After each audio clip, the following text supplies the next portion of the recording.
Hello everyone, welcome to my channel. मैं हूं प्रज्ञा और आज के वीडियो लेक्चर में हम जो है सीजी बोर्ड की क्लास 10th हिस्ट्री का chapter 9 between the two world war, Nazism in Germany and world war 2, इसके बारे में हम देखने वाले हैं। तो इसके पहले वाले जो सेक्शन है उसमें हमने रशिया के बारे में देखा था और ये वाला जो सेक्शन है इसमें हमको जर्मनी के बारे में देखना है। फिर हमको कुछ चीज़ें बातें जो है वर्ल्ड वॉर 2 के बारे में भी हमको देखना है। तो एडोल्फ हिटलर के बारे में हमने कुछ जो है क्लास 9th में भी पढ़ा था, तो उसी से रिलेटेड हमको नाजिज्म, ठीक है, नाजिज्म जो पार्टी है, नाजी पार्टी, उसके बारे में हमको देखना है, जो कि हिटलर की पार्टी थी। उसके बारे में ये देखना है कि जूइस से वो कितना चिढ़ते थे, जूइस के साथ वो उन्होंने क्या किया, और ये सब चीज़ें हमको देखना है। तो सबसे पहले हमको देखना है 9.1 में आफ्टर फर्स्ट वर्ल्ड वॉर। तो पहला वर्ल्ड वॉर के होने के बाद क्या क्या स्थिति थी जर्मनी में। तो first world war severely affected the economics of most European countries, but their effort to recover were constrained by the Great Depression. This led to rising social tensions within these countries. अब क्या हो रहा था first world war, जैसे कि हमने देखा था स्टार्टिंग में कि फर्स्ट वर्ल्ड वॉर होने के बाद जितनी भी कंट्रीज जो है, यूरोपियन कंट्रीज जो वर्ल्ड वॉर 1 में का हिस्सा बनी थी, वहाँ पे उनकी इकोनॉमी पूरी हिल के रह गई थी, उनको पैसे की तंगी हो रही थी। बहुत सारे जो इकोनॉमी जो पैसे हैं वो किस में खर्चा हो गए थे, वॉर में खर्चा हो गए थे, तो इसलिए उनकी इकोनॉमीज बहुत ज़्यादा हिल गई थी और वो एफर्ट लगा रहे थे फर्स्ट वर्ल्ड वॉर के बाद कि कैसे भी करके जो है ये जो इकोनॉमीज जो उनकी गिर गई है उसको वो रिकवर कर सके। लेकिन ग्रेट डिप्रेशन के आने के बाद जो है ये जो रिकवरी है वो क्या हो गई, थम गई और थोड़ी सी ढीली पड़ गई। कॉन्स्टेंट मतलब थोड़ा सा धीमे पड़ जाना। तो इससे जो है सोशल टेंशंस बढ़ने लग गए कंट्रीज में, लोगों के बीच में तनाव बढ़ने लग गया। तो many people were also influenced by Russian revolution and the spread of socialist and communist labour movements. और इसी समय में बहुत सारे लोग, जो रशिया में रेवोल्यूशन हो रहा था, जो क्रांति आई, चेंजेस आए, जो सोशल मूवमेंट वहाँ पे हुआ था, जो काउंसिल्स वहाँ बन रहे थे, जो लेबर मूवमेंट्स थे, उससे लोग बहुत ज़्यादा प्रभावित हो रहे थे। तो इसका नतीजा क्या हुआ, दिस कंट्रीज फेस डिलीमा।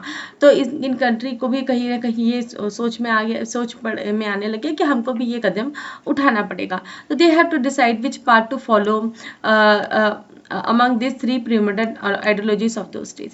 अब भाई चिंता में थे वहाँ के लोग कि क्या करना चाहिए, कौन सी चीज़ों के तरफ आगे बढ़ना चाहिए, किस तरीके के हम लोग को आइडियोलॉजी अपनी कंट्री में लेके चलना चाहिए। तो क्या उनको डेमोक्रेसी के पाथ पे चलना चाहिए, ठीक है, जो लिबरल डेमोक्रेसी होती है, या तो फिर एक सोशलिज्म होना चाहिए, क्या सोशलिज्म कम्युनिज्म की तरफ उनको चलना चाहिए, या तो फिर कंजर्वेटिविज्म के थ्रू। तो ये तीन चीज़ों में वो वहाँ के लोग जो है बहुत ज़्यादा कंफ्यूज थे कि किसकी तरफ जाना है।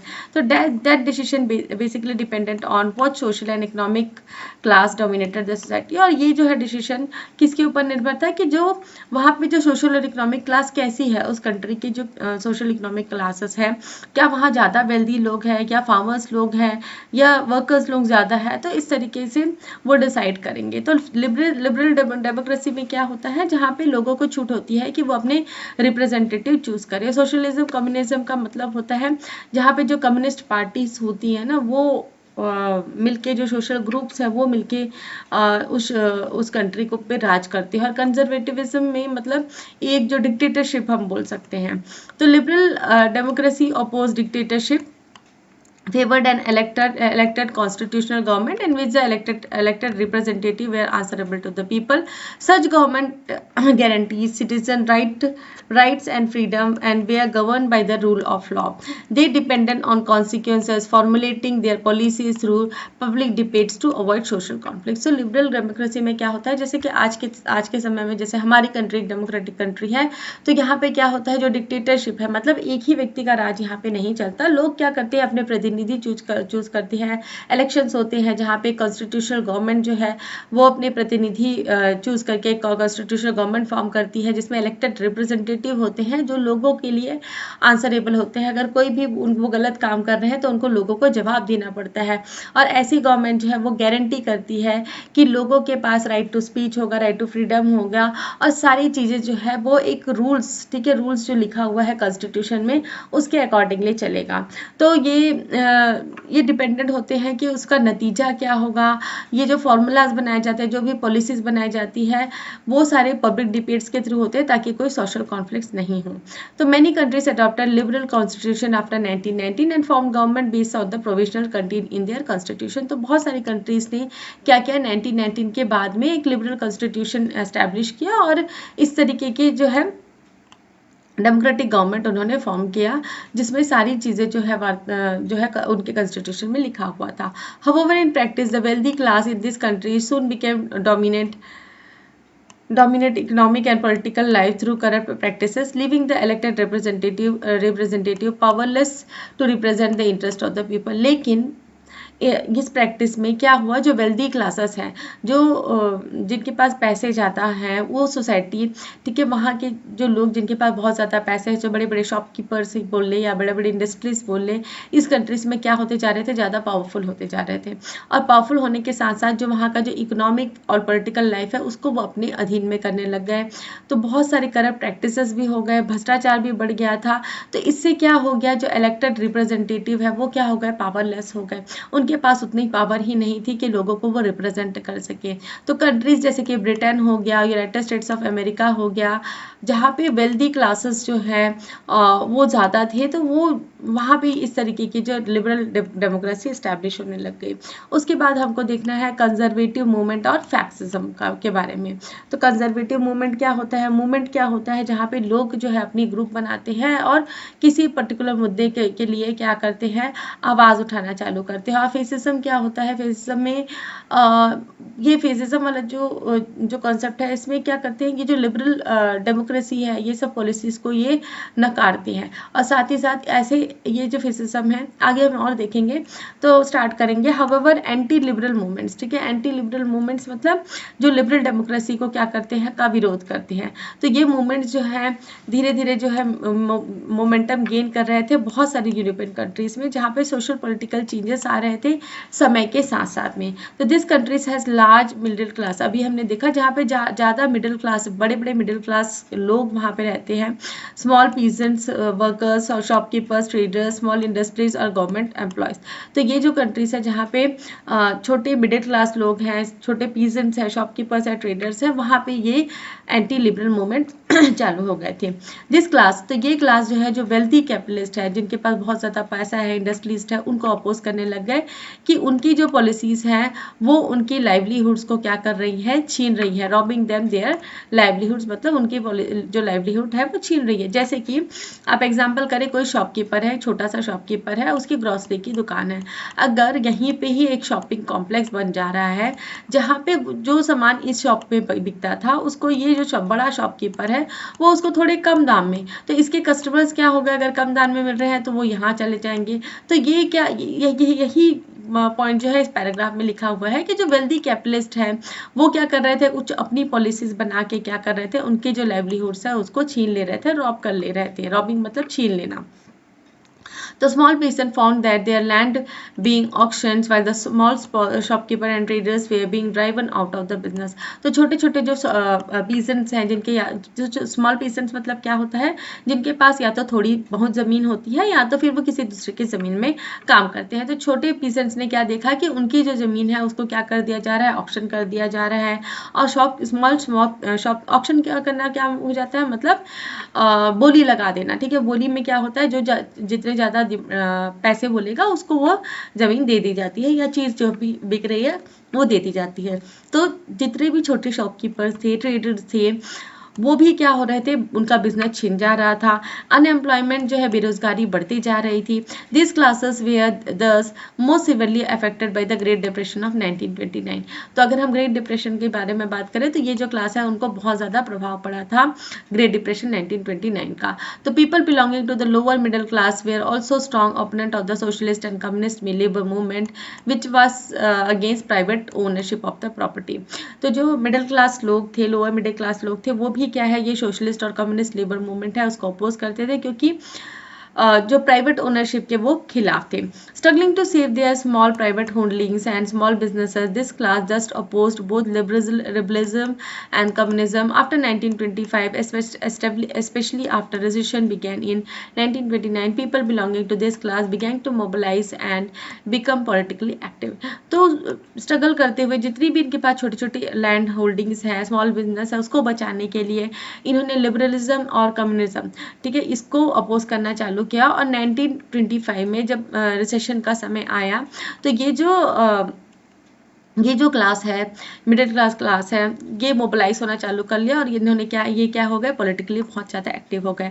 तो इन्होंने जो इलेक्ट्रल डेमोक्रेसी है उसको अपोज किया, लिबरलिज्म को अपोज किया, जो रूल ऑफ लॉ है, प्रिंसिपल ऑफ इक्वलिटी, सोशलिज्म और फिर सिमिलर आइडियाज़ जो हैं उसको अपोज करना चालू कर दिया। तो they were also ultra nationalist in opposing other countries. This ideology was called fascism. तो यही जो आइडियोलॉजी है उसे क्या कहा जाता है, फेसिज्म कहा जाता है। तो ये अल्ट्रा नेशनलिस्ट भी थे। तो अल्ट्रा नेशनलिस्ट का जो कॉन्सेप्ट है उसको भी अपोज करते थे अदर कंट्रीज में।